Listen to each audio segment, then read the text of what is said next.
नमस्कार दोस्तों, the learner point में आप सभी का स्वागत है। दोस्तों, आज अपन पढ़ेंगे संस्कृत के अंदर एक टॉपिक है प्रयत्न या यत्न।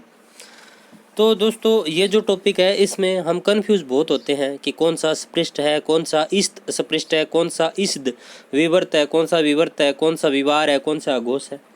तो आज दोस्तों थोड़ा जुगाड़ लगाएंगे इसमें, ताकि अपना यहाँ से यदि एक प्रश्न आता है तो वो प्रश्न गलत ना हो। तो देखिए दोस्तों, प्रयत्न या यत्न की मैं बात करूं तो ये दो प्रकार के होते हैं। एक तो होता है आंतरिक, एक होता है बाह्य। अब देखिए दोस्तों, इनको याद कैसे रखें कि जो आंतरिक प्रयत्न है वो कितने होते हैं, बाह्य प्रयत्न है वो कितने होते हैं। तो सीधा सा जुगाड़ है दोस्तों इसका कि प्रयत्न है दो प्रकार के होते हैं। वैसे संस्कृत में आपसे पूछेगा भी कि प्रयत्न कतिधा, इस तरह से पूछता है दोस्तों संस्कृत में। तो द्विधा यानी दो प्रकार के होते हैं, अभ्यंतर और बाह्य। ठीक है, तो अभ्यंतर प्रयत्न है ये दोस्तों 5 होते हैं। कितने? 5, पंचधा।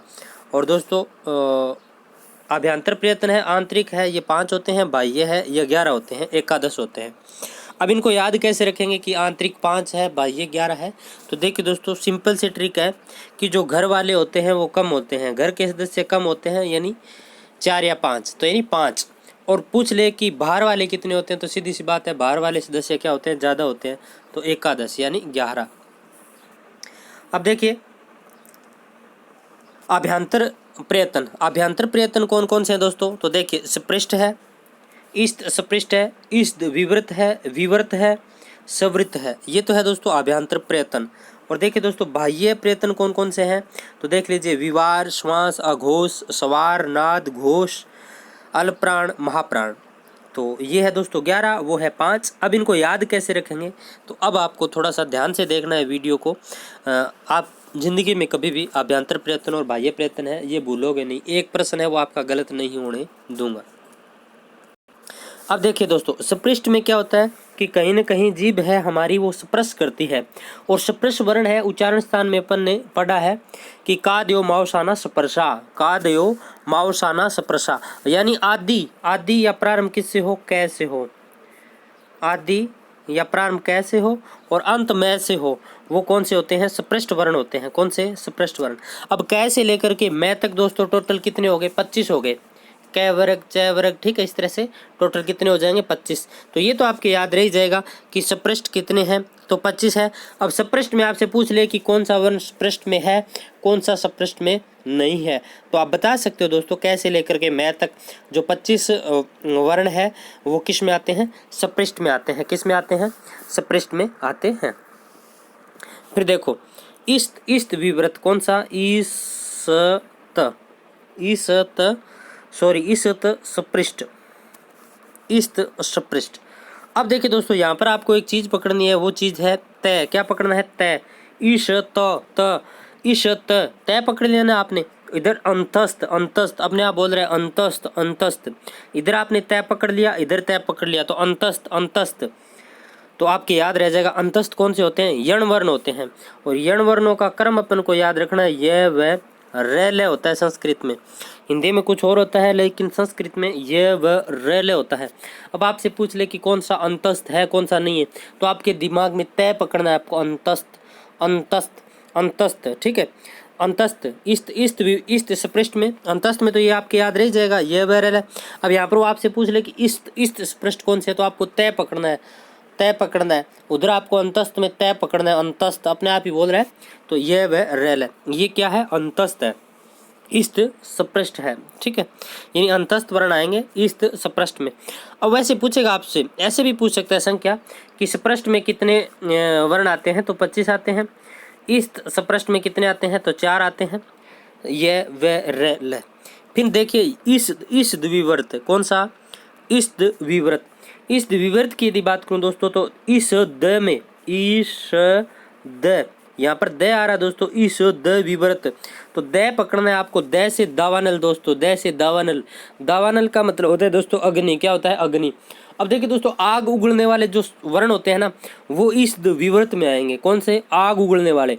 अब आग कौन से उगलते हैं दोस्तों, तो सल उष्माणाम, यानी जो सल वर्ण है दोस्तों, कौन कौन से सल वर्ण में आएगा दोस्तों, स, श, इस इनको ऊष्म व्यंजन भी बोलते हैं दोस्तों। क्या बोलते हैं? ऊष्म ऊष्म ऊष्म, यानी इनको बोलते हैं तो ऐसे गर्म हवा बाहर निकलती है दोस्तों, इसलिए इनको ऊष्म बोलते हैं। ऊष्म, सल ऊष्माणाम, सल ऊष्माणाम। तो इसमें कौन कौन से आएंगे? स श श है। थोड़े दोस्तों आपको दिमाग में रहेगी, मेरी वाली ट्रिक आप दिमाग में रखोगे तो आप गलत नहीं करोगे। मेरा गलत नहीं होता है दोस्तों, यहाँ से कोई भी प्रश्न पूछ ले संस्कृत का गलत नहीं होता है, क्योंकि थोड़ी सी दोस्तों जुगाड़ू टाइप ट्रिक बना रखी है, ठीक है। फिर देखिए विवृत। विवृत में दोस्तों सारे के सारे स्वर आ जाएंगे, सिंपल सा है। विवृत में क्या आ जाएंगे? सारे के सारे स्वर आ जाएंगे, सभी 13 स्वर आ जाएंगे। संस्कृत में स्वर कितने होते हैं? तो 13 होते हैं, ठीक है। आपको माहेश्वर सूत्र के अंदर यदि स्वर पूछ ले तो 9 होते हैं, वैसे 13 होते हैं, ठीक है। तो विवृत सारे स्वर आ जाएंगे। शवृत, शवृत में कौन सा आता है दोस्तों? शवृत के अंदर दोस्तों ह्स्व ए आता है। ये दोस्तों प्रयोग दशा में आता है, ये आपसे पूछेगा भी नहीं, यदि पूछेगा तो इसमें सिर्फ ए वर्ण आता है। कौन सा? ए वर्ण आता है, ये भी प्रयोग दशा में। काफ़ी बार ये यहाँ चला जाता है, काफ़ी बार यहाँ आ जाता है। इसका दोस्तों मुझे डिटेल तो पूरा नहीं पता, बाकी इतना पता है कि जो ए है ये ह्स्व आकारश है। लौकिक प्रयोग, लौकिक प्रयोग की दशा में दोस्तों कई बार ये सवृत में आ जाता है, बाकी ये विवृत में रहता है। तो यहाँ से वो आपसे पूछेगा नहीं, ज़्यादातर ऊपर से वो आपसे सवाल पूछ लेगा, ठीक है। अब आता है दोस्तों बाह्य प्रयत्न। बाह्य यानी बार वाले कितने हैं दोस्तों? 11 है। तो देखिए दोस्तों, सबसे पहले मैं बात करूं तो सबसे पहले आता है दोस्तों ऊपर वाला, याद रखिएगा अपन, वीजा। दोस्तों अपना जो एटीएम होता है ना, उसके पीछे आप देखना VSA, वीसा, इस तरह से लिखा मिलेगा आपको, VSA वीसा। तो आप वीसा याद रखना।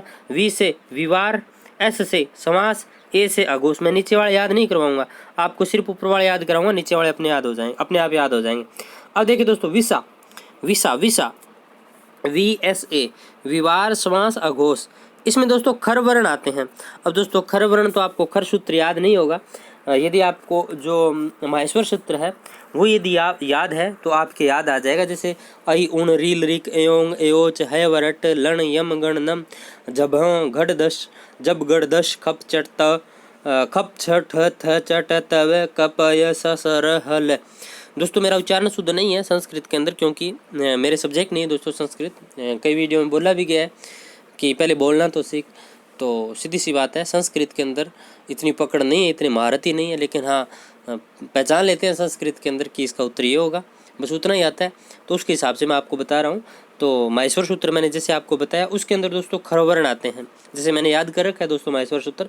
तो ख फे छ ठे ते च टे ते वे क प य स र रे तक आएगा दोस्तों खर, यानी 10वें से लेकर 13वें तक सूत्र है, जो 10वां लास्ट हल है। तो 10 से लेकर 13 जो सूत्र है दोस्तों, उसमें लास्ट रे तक खर वर्ण होते हैं, ठीक है। तो इसमें सारे खर वर्ण आएंगे। तो आप कैसे याद नहीं रहे, तो आप ऐसे याद रख लो, वर्ग का पहला, मतलब खर सूत्र याद नहीं रहे तो वर्ग का पहला, दूसरा और श और विसर्ग, ये दोस्तों किस में आते हैं? विसा में आते हैं। किस में? विसा में आते हैं। यदि आपके खर सूत्र याद है तो विसा आप अपने आप कर लोगे, विवार, समास, अघोष, यानी खर वर्ण के अंदर दोस्तों यही आते हैं। कैसे? जैसे ख फ छ ठ त च ट त व क प य स र रे तक आएगा दोस्तों। तो यहाँ पर अपने आप ही वो ये सारे के सारे वर्ग के जो वर्ण हैं वो आ जाएंगे। ऐसे याद नहीं रहे तो पहला, दूसरा, स विसर्ग, ये विसा में आएंगे। विसा पहला, दूसरा, स विसर्ग। तो ये यदि आपके याद रह गया विसा, तो दोस्तों सवार, नाद, घोष ये आपको याद रखने ही नहीं है, अपने आप याद हो जाएंगे। वर्ग का तीसरा, चौथा, पांचवा यानी बच गए वो, यानी हस वर्ण आ जाएंगे। और ये व रे ल है और अनुस्वार, ये किस में आएंगे? सवार, नाद, घोष। तो आप ये याद मत करना, ये याद कर लेना, ये याद रहेगा ना तो ये ऑटोमेटिक आप कर दोगे, ठीक है। आपको रब काम करना है पेपर के ऊपर। आप लिख लेना VSA, विसा लिख करके फर्स्ट, सेकंड प्लस श विसर्ग, ये लिख लेना। यदि इनमें से सवाल आता है तो वहीं से सही हो जाएगा, यदि इनमें से नहीं आता है, सवार, नाद, घोष में आता है तो बच गए वो सारे इसी में जाएंगे, ठीक है। तो दिमाग आपको लगाना नहीं है यदि यहाँ से वो पूछता है तो। फिर देखिए अल्प प्राण और महाप्राण, इनका देखिए दोस्तों क्या आप इनको याद कैसे रखेंगे, अल्प प्राण और महाप्राण को। देखिए सीधी सी बात है, महाप्राण इसको आप एक सूत्र बना लो कि 2 4 2 4 2 4 सल महाप्राण, दो चार महाप्राण बाकी सारे अल्पप्राण, ऐसे याद रखो आप, दो चार महाप्राण बाकी सारे अल्पप्राण, यानी वर्ग का दूसरा चौथा ये महाप्राण है, बाकी सारे क्या है अल्पप्राण है, यानी वर्ग का पहला तीसरा पांचवा ये क्या है अल्पप्राण है। ठीक है, अब यहाँ पर यण वर्ण भी आ जाएंगे, यानी ये बैरल है, यहाँ पर उष्म वर्ण आ जाएंगे। तो महा महा महा, देखिए दोस्तों अग्नि होती है ना वो महान होती है, तो आग फूंकने वाले सल, सल वर्ण है दोस्तों, स है, तो आग फूंकने वाले अग्नि महान होती है, अग्नि क्या होती है महान होती है, तो अग्नि वाले वर्ण सारे यहाँ आएंगे, सल वर्ण यानी स है, और दो चार तो है ही, तो दो चार और अग्नि वाले वर्ण यानी सल उष्माणाम, तो वो सारे स है यहाँ आएंगे, ये महाप्राण है। तो ये दोस्तों अपना था प्रयत्न वाला टॉपिक। आई होप इसके बाद आप गलत नहीं करोगे, जिस तरह से मैंने दोस्तों जुगाड़ बना रखा है वही जुगाड़ आपको मैंने बताने की कोशिश की है। तो मिलते हैं फिर कभी एक नए वीडियो के साथ।